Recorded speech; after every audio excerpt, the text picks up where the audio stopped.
Hello, everybody. I am DJ Leandro. Welcome to the channel once again. And in this video, it's another Cubase tutorial. And coming up, I'm going to show you some nice, cool effects and rises that you can use within your productions. I'm going to show you three different examples. One is going to be a snare rise. One is going to be a nice synth or key rise that you could use with any piano or synth, as well as a nice vocal rise that you could use within your tracks. Okay, so the first example I'm going to show you is using a snare rise. So first off, you're going to bring in any snare of your choosing. This is the snare that I've got. Okay, then what you're going to do is we're going to shorten it slightly. And then we're going to start adding 16th notes. And then you'll get like a nice rolling effect to see here what that sounds like. Then once you've done 16 notes, we're going to go to 32 notes. We're going to copy, move them over, shorten them. Make it like that. And then once we've got that, we're going to go to 64th notes, bring these over, going to make them half, bring them in again. Now, when you're cutting a audio track, as you can see here, we've cut the tail end. Something very, very simple that you're going to do. You'll just highlight this section, and then on the top right-hand corner where the little arrow goes here, you're going to just quickly sweep that over. And we're going to do the same here with our 64th notes. We're going to bring this in a little bit. And now that you've got that, I'm going to just play as it is.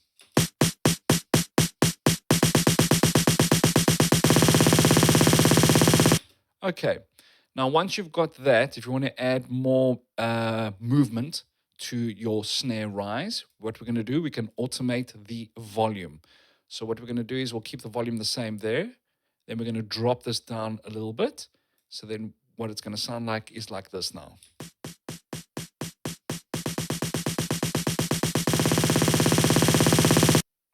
So this is going to add some nice effect coming out of a break or building into a break.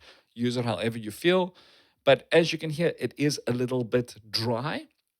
So what I usually do is I add some reverb. So we're going to add some reverb right now. I'm going to drop this a little bit, bring the decay in, add some more room. And let's have a listen to this now.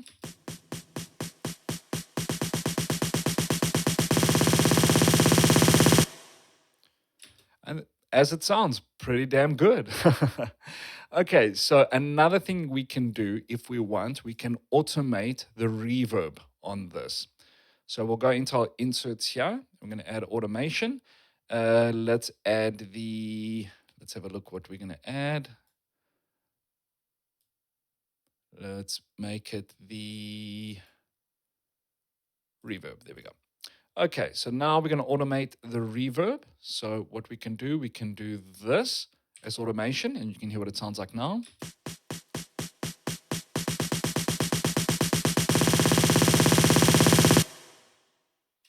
And that's it. It's as simple and as easy as that to create a snare rise. Okay, now we're going to move on to, you could use any key or synth or even piano, whatever you want. We're going to create a rise with this. I'm going to just play the sample as it sounds.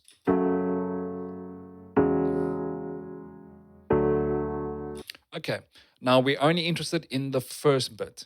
Now there's a few ways you can do this. The first way that you can do is actually the quickest and easiest. You can simply go to Cubase and we're going to add our reverence reverb. So if we go to reverb here and we're going to go to reverence. Now this comes with Cubase. This is not a third-party plugin. This comes with Cubase. Then what you're going to do is here, as you can hear, as you can see, this is reverence. At the bottom here where it says reverse, you're going to click that.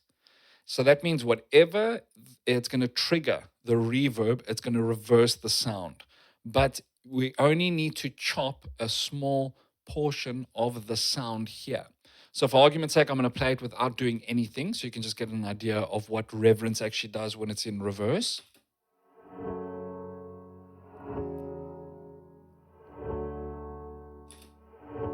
There we go. So now you get the idea. So option number one that we can do, we can actually cut this portion here, bring it into the front. So now this is going to create the reverse effect, okay? But if I keep it playing on and on, it's actually going to reverse the entire thing. So what we're going to do is we will double this. Sorry, we're going to double this. We'll then delete the part that we want to be reversed. Then this specific section over here, we do not want to be reversed. So we're going to do that. And let's have a listen to what this sounds like now. As you can hear, it's just that part. Now, once we've doubled it, we need to remove the reverb effect from the main sample that we are using. So now, if you have a listen, okay, we need to bring this a little bit more forward. Again, a little bit more forward. Almost there.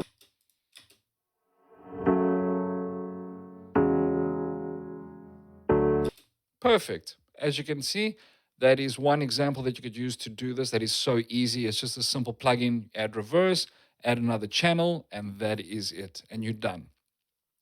Another way to do it, to give yourself a little bit more freedom, okay, is we're just going to go back to what we did before, where we just had the one sample over here. What you can do is we can take just this specific part here. Okay, I'm going to do cut again. We're going to duplicate this channel. And then on this specific track, we can double click, make this bigger. We're then going to go to process over here. Click where it says basic commands, oh, sorry, not there, on add process. And you're going to click where it says reverse. And you're going to say new version. Then we're going to minimize this. And then as you can see, here is the sample that we had, and it's now being reversed. So I'm going to play them now.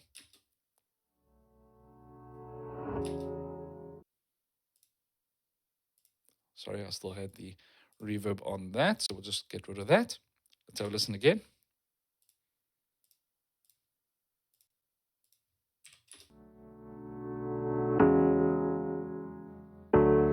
There we go. Now again, it does sound a little bit too heavy. We can make it a little bit thinner. We can add some reverb to this. Make it a short decay, add some more room there, add a high cut. Let's have a listen now.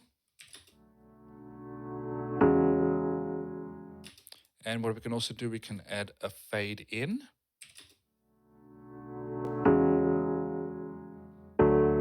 There we go. And we got a nice little rise into our synth or whatever piano that you're using for your main melody. Now, the same can be done with a vocal. Okay, so let's have a listen to the vocal.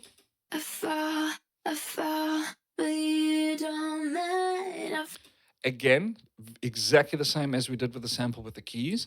We're going to focus on just the front part. So as I did in the previous example, we're going to duplicate. We will then chop up the part that we want. Let's say we just want the first vocal part. We're going to bring this in here. We will then add reverence. Click on reverse. And now let's have a listen to what this sounds like.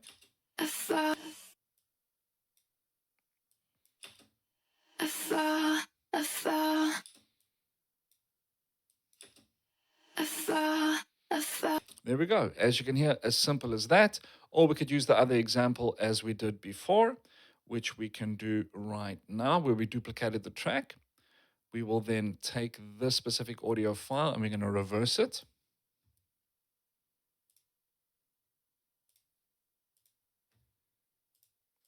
Now, there we go. We're going to bring this in here, give a fade in, going to add some reverb to this.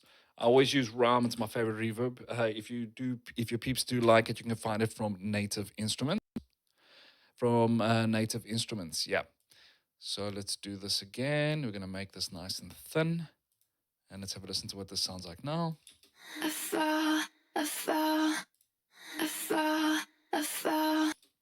Now, because this one was longer and the vocal one that we're using is shorter, if you want to make it longer, you'll go to the top here, you'll click, and then you'll see what it says sizing applies time stretch. And then now we can stretch this to make it longer. It will give a bit of a processed feel to it, more computerized feel. So we're going to want it like that. I'm going to go back to normal sizing. Now let's have a listen to what it sounds like. Now I'll solo it. As I mentioned before, you do get that computerized feel.